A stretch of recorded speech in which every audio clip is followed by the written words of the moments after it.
everyone, it's Marie here. Welcome back to my channel. Today's video is for my creative scrapbook using their February main kit. I will pop a link in the description box below as to how you can find that and subscribe to their kits if you are interested. So I decided to start off today by playing with that beautiful butterfly stencil. Now that's a stencil created by Vicky Bootin, and I'm using my little alt new stencil brushes to create a background. Now I cannot take credit for this background. This was inspired by one of Vicky Bootin's lives that she did, I think it was back in August of 2022, and she created this background and then she added stenciling on with this same stencil and then some stamping and then a variety of other things, and it looked stunning and I had to have a go. Now I didn't save the live stupidly, I took a screenshot, so this is kind of like my version of it. It's not quite the same. What I have done is use the Vicky Bootin Foundations mixed media paper. That's what's already on my desk there, and it has been covered in a layer of clear gesso before I started. So I've taken 4 different colours of Distress Oxide. So there's Uncharted Mariner, Salvage Patina, Peacock Feathers, and another one, I forget the other one at the top there, what the other one was called. And basically I've used my stencil brushes to just swirl on some colour, and then I decided to start playing with some water. The effect of adding the water on top of the Distress Oxide onto gessoed paper, I love it. It just looks so watercolory and perfect. Oh, gorgeous. So now I've let that dry. Now what I'm doing is I'm using the stencil with some of the Vicky Bootin texture paste. This is that beautiful iridescent bluey colour, and it's a very runny paste. So when you use it with the stencil, what actually happens is it kind of bleeds under the stencil, but I don't mind that because the background's kind of messy anyway. So I'm really very pleased with how that looks. Now I must apologise because I completely forgot to video the next part.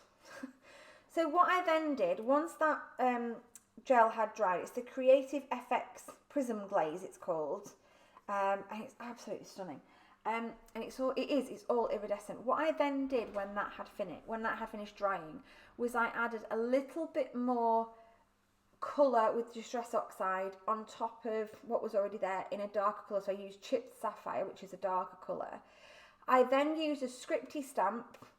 I didn't put this in it was a clear stamp. I didn't put it on an acrylic block. I just had it in my hands, black ink, and just pressed it down kind of randomly all over the page at different angles. Sometimes I re-inked it, sometimes I didn't, and that was on purpose so that some of the impressions are lighter and some of the impressions are darker. I then, like I say, I put some extra darker blue colour on there and then splattered the whole thing with a whole load of white splatters. So my apologies that I didn't record it all. I got totally carried away. I don't do messy mixed media like this very often, but I really enjoyed it. I'm going to be doing some more, I think, because I really enjoyed it, and it's been a while since I did some proper mixed media like that. So what you can see me doing now is backing the cut file that I'm going to use. This is Love You More. This is available to subscribers and it's by Peartree Cutfiles. So I'm backing it in vellum. I want the cut file there. I love cut files. I want the cut file there. I don't want it to take away from that background or hide too much of that background. So the way to do that, if you've spent all this time making a beautiful mixed media background and you don't want to then cover the whole thing up with whatever else you're going to put on the page, I back my cut files in vellum, and then you can still see certainly the impression of what's going on behind the cut file. So I've literally stuck that vellum on, a very thin line of glue all the way around the outside, and then I am just fussy cutting around and just snipping out those last few bits, and that's it. That's my cut file backed.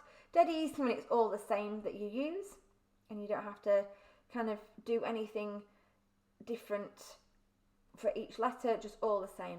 So you can see there that extra colour I did. Oh, the other thing I did on the background that I've forgotten to mention was that I took the stencil again with that darker blue colour, with the Chipped Sapphire, and went back over, and with another couple of the Distress Oxide colours that I'd already used, and did some more impressions of the butterfly through the stencil, but this time just with the Distress Oxide, not with the paste.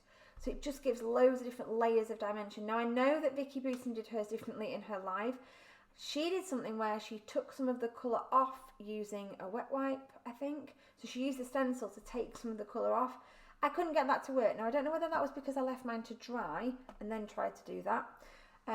But I still love the effect. So what I'm doing right now is going through the pieces, the cardstock from the kit, and picking out things that fit with the colour scheme.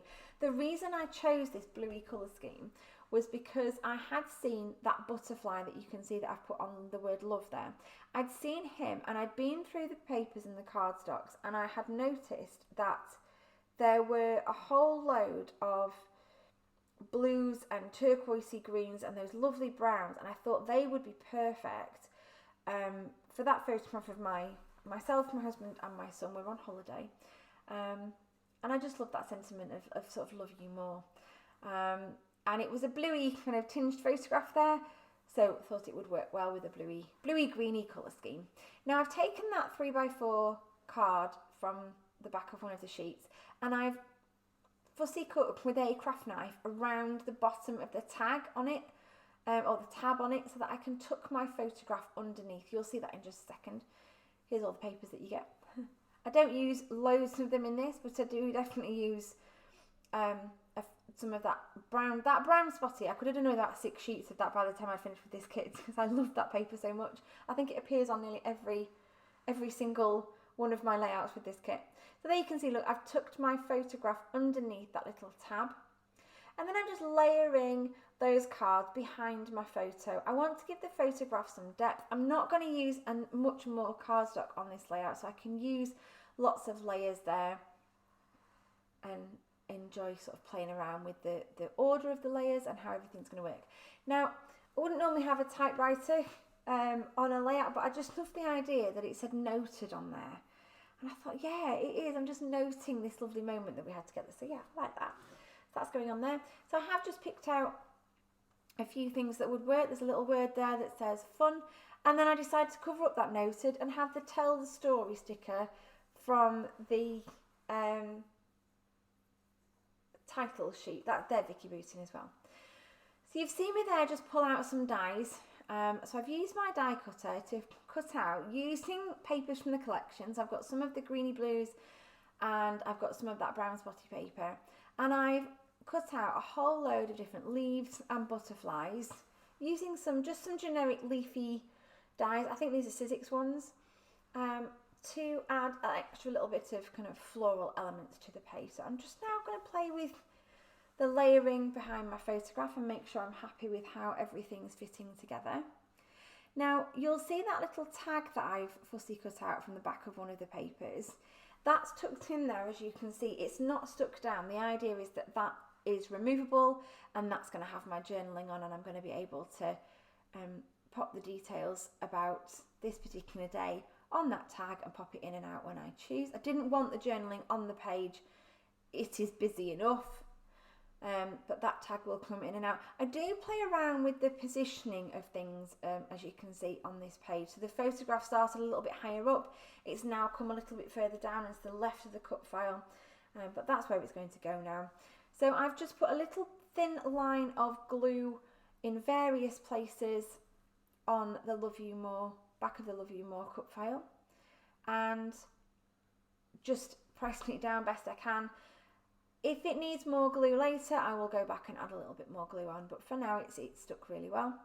So I'm just sticking that butterfly down at the top of my photograph. There's quite a lot of white on that photograph, so it can stand to have a bit of that top corner covered up. Stuck a little pin sticker on there as well. And then I've got my glue gel. So what I'm going to do is I'm going to now play with the little die cut leaves and things that I've done and tuck those in various places around the photograph and around the cut file. The idea is that they look quite subtle, but they just add that extra bit of detail that I felt that the layout needed, just a little bit of something to highlight and bring your eye into the centre. So I've chosen a few strategic places to tuck these in. I move lots of them around. So there's 2 different green papers that I've used, and then that brown spotty one. I've also cut some of the butterflies.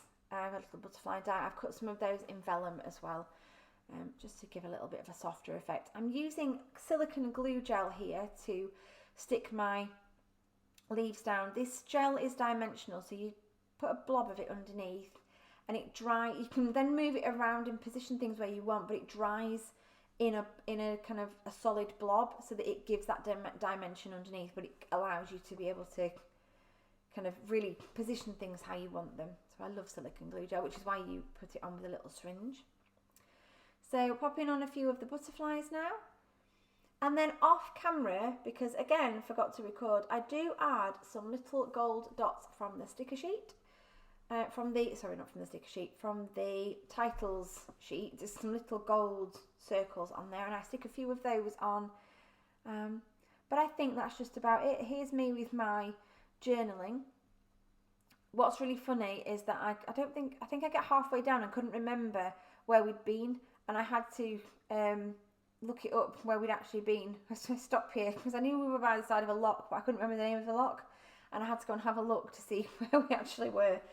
And when I figure it out, I then write it on. And then the last little thing that I do is add a little bit of thread to the tag so it can easily be pulled out. So I just tie that up in a little bow. I double it over so it's like a double bow. Takes me a minute to do. I'm not very good at bows. I need one of those bow tying things. And there it is, tucked in. I am absolutely over the moon. Oh, I do some thread twiddles. I've just remembered. So I just pull some of that lovely greeny bluey thread and just do a few little twiddles at various points. Again, it just adds another texture.